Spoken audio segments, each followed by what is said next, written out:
Hello students. हाँ, last time मैंने आप लोगों को डायमेंशंस के बारे में सब कुछ पढ़ाया था, ठीक है। उस डायमेंशन में एरर्स एंड कुछ एप्लीकेशन छूट गई थी जो हम बाद में कवर करेंगे, ठीक है। अभी मैं आप लोगों को एक इम्पॉर्टेंट टॉपिक स्टार्ट करने जा रहा हूँ। वो टॉपिक बहुत ही इम्पॉर्टेंट है, ठीक है। इवन देन फिजिक्स में उसका बहुत ज़्यादा रोल है। वो आपके 11th में भी काम आएगा, 12th में भी काम आएगा। इवन देन अभी आप लोग जितने भी कंसेप्ट पढ़ोगे साइंस में या फिजिक्स में, उसके अंदर उसका बहुत ज़्यादा यूज है और उस कंसेप्ट का नाम है वेक्टर, ठीक है। तो इवन हम कह सकते हैं बिना वेक्टर के फिजिक्स तो पॉसिबल है ही नहीं, ओके। तो वेक्टर एक बहुत ही इंपॉर्टेंट कंसेप्ट है, ओके। और ये वेक्टर आप लोगों को 11th में भी पढ़ना है, 12th में भी पढ़ना है। इवन देन आप मैथमेटिक्स में भी पढ़ोगे वेक्टर्स के बारे में, ओके। तो ये बहुत ही इंपॉर्टेंट टॉपिक होने वाला है क्योंकि ये आपके हर जगह काम आने वाला है, तो इसको बहुत ही ध्यान से समझना है, ओके। तो आपका बेसिक यहाँ क्लियर होगा, प्लस आप कुछ एडवांस कंसेप्ट भी सीखोगे यहाँ पे, ठीक है। बाकी आप मैथमेटिक्स में पढ़ोगे ये वेक्टर का कंसेप्ट और 11th-12th में भी आपके पास है, ओके। तो लेट्स स्टार्ट करते हैं एक्चुअली में वेक्टर होता क्या है, ठीक है। तो हमारे पास जितनी भी क्वांटिटीज़ हैं, मैंने आप लोगों को पढ़ाया था डायमेंशन के अंदर force, work, displacement, velocity, acceleration.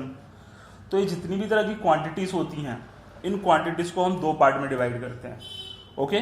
दो पार्ट में डिवाइड करते हैं, वो आपको दिमाग में रखना है। एक होता है आपका वेक्टर, ओके, और एक होता है आपका स्केलर। मैं डिफरेंस के तौर पे करवा रहा हूँ और इसके नोट्स मैं ऑलरेडी दे चुका हूँ आप लोगों को, तो जो मैं यहाँ पढ़ाऊंगा वो अपने नोट्स में जाके एक बार जरूर पढ़ लेना, ठीक है, तो ज़्यादा क्लियर हो जाएगा। तो लेट वेक्टर्स की बात कर रहा हूँ मैं। तो वेक्टर्स में याद रखना, वेक्टर्स में दो चीज़ें कंफर्म होती है। एक होता है मैग्नीट्यूड। जो भी आपके वेक्टर क्वांटिटी होंगी उनके अंदर क्या होगा, मैग्नीट्यूड होगा एंड डायरेक्शन होगा। मैग्नीट्यूड और डायरेक्शन पॉसिबल है और ये होना कंपलसरी है, ठीक है। तो यहाँ पे मैग्नीट्यूड का क्या मतलब है? मैग्नीट्यूड का मतलब होता है कोई भी न्यूमेरिकल वैल्यू, कोई भी numerical value like 1, 2, 3, 1000 crore, what जो भी। तो याद रखना मैग्नीट्यूड का मतलब क्या होता है, कोई भी न्यूमेरिकल वैल्यू। और डायरेक्शन, तो मैं डायरेक्शन की बात करूँ तो वेक्टर के अंदर तीन तरह की डायरेक्शन होती है। जैसे हम 3D पढ़ते हैं ना, एक एक्स एक्सिस में डायरेक्शन होती है, एक वाई में होती है और एक जेड में होती है, ओके। 10th क्लास में पढ़ा होगा मैथमेटिक्स में कोऑर्डिनेट एक्सिस। तो वहाँ पे तीन एक्सिस होती थी हमारे पास, एक्स, वाई एंड जेड। तो इन्हीं तीन डायरेक्शन को हम वेक्टर में यूज करते हैं, बट इसको रिप्रेजेंट करने का तरीका अलग हो जाता है। यहाँ पे एक्स एक्सिस को हम रिप्रेजेंट करते हैं, एक्स एक्सिस को हम यहाँ रिप्रेजेंट करते हैं आई कैप से। अच्छा, मैं इसके बारे में डिटेल में बताऊंगा, अभी आप ध्यान रखो कि एक्स एक्सिस को कैसे रिप्रेजेंट करते हैं, आई, और इसके ऊपर जो सिंबल बनाया ना मैंने, इसको कैप कहते हैं, तो हम इसे क्या कहेंगे, आई कैप। इसी तरह वाई एक्सिस जो होता है, वाई एक्सिस को रिप्रेजेंट करने के लिए हम जे यूज करते हैं, स्मॉल जे, और उसके ऊपर लगाते हैं कैप, जे कैप, तो वाई के लिए जे कैप। और जेड एक्सिस को रिप्रेजेंट करने के लिए हम यूज करते हैं के कैप, के ऊपर कैप, ओके। तो अभी तक आपको सिर्फ इतना समझ में आया कि वेक्टर क्वांटिटी जो होती है उसके अंदर मैग्नीट्यूड होता है और डायरेक्शन होता है, ओके। तो मैग्नीट्यूड एंड डायरेक्शन कंपलसरी होना ही चाहिए वेक्टर के अंदर, क्लियर। और मैग्नीट्यूड क्या होता है, मैग्नीट्यूड कोई भी न्यूमेरिकल क्वांटिटी होती है लाइक 1, 2, 3, 4, 5। और डायरेक्शन, यहाँ पे तीन तरह की डायरेक्शन है, एक्स, वाई, जेड।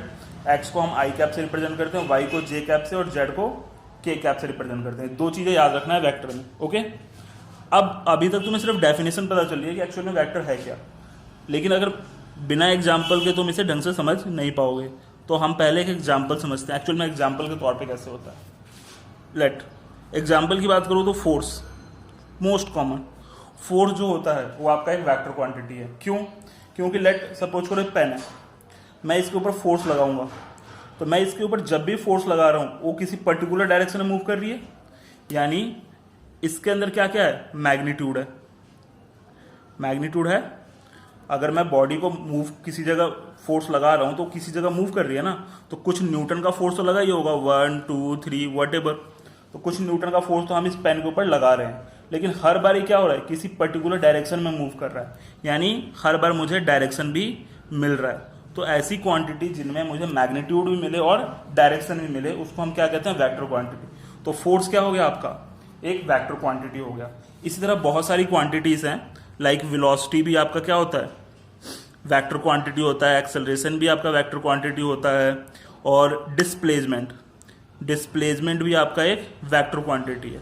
ओके, तो मैं इसे डिफ्रेंशिएट करूंगा अभी डिस्प्लेसमेंट के साथ। ओके, तो अब देखिए मैं एक रिप्रेजेंटेशन करके दिखाता हूँ। सपोज करो मुझे वेक्टर क्वांटिटी में फोर्स को दिखाना है, तो मैं फोर्स के ऊपर क्या लगाता हूँ, एक कैप। वेक्टर को रिप्रेजेंट करने के लिए हम एक एरो यूज करते हैं। ओके, अब इस एरो की भी कहानी है। इस एरो में आपको जो टिप दिखाई दे रहा है, टिप क्या बताता है, डायरेक्शन को बताता है, और एक पीछे वाला पोर्शन क्या कहलाता है, टेल। टेल जो होता है वो क्या बताता है, मैग्नीट्यूड को बताता है। ओके, मीन्स अगर कोई वेक्टर है जिसका मैग्नीट्यूड छोटा सा है और एक वेक्टर जिसका मैग्नीट्यूड ज़्यादा है, तो उसका टेल ज़्यादा होगा और जो स्मॉल है उसका छोटा होगा। जैसे फॉर एग्जांपल मैं यहाँ शिफ्ट कर देता हूँ फोर्स की वैल्यू 4i कैप, और यहाँ मैं फोर्स की वैल्यू कर देता हूँ 4i cap plus 3j cap plus 2k cap. तो मैग्नीट्यूड इसमें ज़्यादा हो गया, तो इसीलिए इसका मैग्नीट्यूड क्या किया हमने, ग्रेटर से रिप्रेजेंट किया। ओके, और इसका स्मॉल से रिप्रेजेंट किया। क्लियर? नाउ नेक्स्ट चीज़ें हमें क्या करनी है, नेक्स्ट हमें क्या करना है, तो यहाँ दिखाई दे रहा है it's a vector quantity. Clear? तो किसी भी चीज़ के ऊपर अगर तुम्हें ऐसे एरो नजर आए, एक्स के ऊपर, वाई के ऊपर, ए के ऊपर, तो समझ जाना वो क्या है, वेक्टर क्वांटिटी। और वेक्टर क्वांटिटी है तो उसके अंदर बाय डिफॉल्ट क्या होगा, मैग्नीट्यूड भी होगा और डायरेक्शन भी होगा। ओके, तो वेक्टर का इतना कंसेप्ट क्लियर हो गया होगा। अच्छा, यहाँ देखो मैंने कहा 4i, तो इसमें 4 क्या है, 4 मैग्नीट्यूड है क्योंकि न्यूमेरिकल क्वांटिटी है, और आई कैप क्या है, डायरेक्शन को बता रहा है। और कौन से डायरेक्शन को बता रहा है आई कैप, मैंने अभी लिखवाया था आप लोगों को, जहाँ आई कैप हो एक्स डायरेक्शन को बताता है। मीन्स 4 क्या हो गया, न्यूटन हो गया, यानी फोर्स का मैग्नीट्यूड हो गया, और आई हम उसको एक्स डायरेक्शन में लगा रहे हैं। ओके, और यहाँ देखा जाए तो 4 क्या हो गया, मैग्नीट्यूड, आई क्या हो गया, डायरेक्शन, एक्स डायरेक्शन, 3 यहाँ पे मैग्नीट्यूड हो गया, और जे क्या हो गया, वाई डायरेक्शन। इसी तरह 2 क्या हो गया, मैग्नीट्यूड, और के क्या हो गया, डायरेक्शन, कौन सा, जेड डायरेक्शन। ओके, तो यहाँ पे आपको फोर्स को रिप्रेजेंट कर आपको वेक्टर को रिप्रेजेंट करना भी आ गया मैग्नीट्यूड और डायरेक्शन के टर्म्स में। क्लियर? तो ये सिंपल सा टर्म्स था। क्लियर? नाउ अब हम आ जाते हैं स्केलर की तरफ। तो स्केलर की तरफ जब हम आते हैं तो स्केलर में क्या होता है, स्केलर में केवल मैग्नीट्यूड ही होता है, मैग्नीट्यूड, नो डायरेक्शन। इसमें कोई डायरेक्शन नहीं होगा आपके पास। क्लियर? एक कंसेप्ट याद रखना, स्केलर में केवल मैग्नीट्यूड होता है, डायरेक्शन नहीं होता है। जैसे कॉमन एग्जांपल मैं आपको देता हूं, एरिया। अगर मैं कहता हूं एरिया, तो सपोज करो ये कोई सरफेस है, ठीक है, तो इसका एरिया तो निकाला जा सकता है, ठीक है, बट इसका कोई पर्टिकुलर डायरेक्शन है, हम बोल ही नहीं सकते कि ये एक्स में जा रहा है, वाई में जा रहा है, जेड में जा रहा है। ठीक है, इसी तरह वॉल्यूम तुम बता सकते हो कि 1 लीटर है या 2 लीटर है, बट इसकी कोई डायरेक्शन नहीं है एक्स वाई जेड।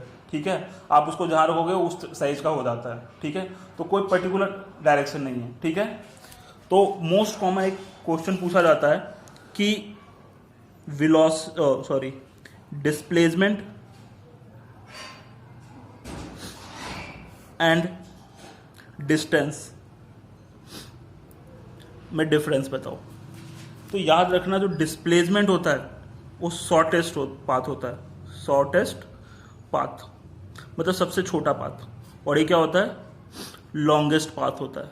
ठीक है, और दूसरा सबसे मेन कंसेप्ट जो मैं इसलिए यहाँ पे यूज किया जिसको समझाने के लिए, वो है डिस्प्लेसमेंट आपका वेक्टर होता है और डिस्टेंस जो होता है वो आपका स्केलर क्वांटिटी होता है।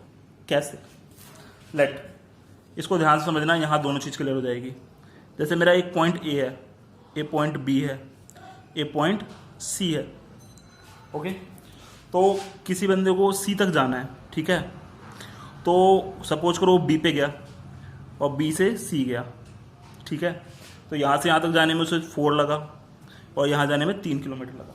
ठीक है, ओके, तो ये क्या हो गया, ए से सी तक, और ए से सी तक जाने का एक और रास्ता है, ए वाला, दिस इज द 5 मान लेते हैं।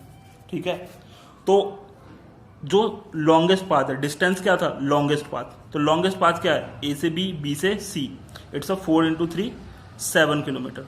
तो ये क्या कहलाएगा आपको, ये कहलाएगा डिस्टेंस, क्योंकि ये लॉन्गेस्ट पाथ है किसी पॉइंट पे पहुंचने का। और देखो इसमें मैं एक बार इधर एक्स डायरेक्शन में गया, फिर वाई डायरेक्शन में आया, मतलब कोई डायरेक्शन फिक्स ही नहीं है मेरे पास, ठीक है। तो डिस्टेंस के अंदर क्या है, आपको मैग्नीट्यूड तो मिल गया 7, 4 और 3, 7 मैग्नीट्यूड तो मिल गया, बट डायरेक्शन का कोई पता ही नहीं है हमें, क्योंकि एक बार वो इधर जा रहा है फिर एक बार इधर आ रहा है, कोई पर्टिकुलर डायरेक्शन नहीं है। इसीलिए हम डिस्टेंस को क्या कहते हैं, स्केलर क्वांटिटी कहते हैं, ओके। और वहीं ए से सी तक जाने का ही रास्ता ढूंढ रहे हैं हम। पहला रास्ता क्या था, ए से बी और बी से सी, जो डिस्टेंस कह दिया। तो ए से सी तक जाने का क्या चाहिए, शॉर्टेस्ट पाथ। शॉर्टेस्ट पाथ क्या है, ए से डायरेक्ट सी पहुंच जाओ, तो this is the shortest path. तो इस पाथ को हम क्या कहेंगे, डिस्प्लेसमेंट कहते हैं। और यहां देखो 5 क्या कहलाएगा, मैग्नीट्यूड। 5 यहाँ पे मैग्नीट्यूड का काम कर रहा है, और प्लस मुझे एक डायरेक्शन भी है, ये पर्टिकुलर एक ही डायरेक्शन में जा रहा है, तो यहाँ मैग्नीट्यूड भी है और आपके पास डायरेक्शन भी है। इसीलिए हम क्या कहते हैं, डिस्प्लेसमेंट को कहते हैं हम वेक्टर क्वांटिटी, और डिस्टेंस को कहते हैं हम स्केलर क्वांटिटी, ठीक है। तो आज मुझे यही समझाना था आपको, वेक्टर एंड स्केलर में डिफरेंस क्या है, और ये बहुत इंपॉर्टेंट कंसेप्ट है जो सीखना है आपको। अगले क्लास में मैं आपको ये बताऊंगा कि वेक्टर के टाइप्स क्या होते हैं, और वेक्टर्स के टाइप्स के साथ मैं आपको यूनिट वेक्टर और मैग्नीट्यूड ऑफ वेक्टर निकालना सिखाऊंगा, ठीक है। और हम dot product and cross product भी सीखेंगे, ओके। तो फिलहाल अभी आपको स्केलर एंड वेक्टर क्वांटिटी में डिफरेंस समझना है, ओके। बाय।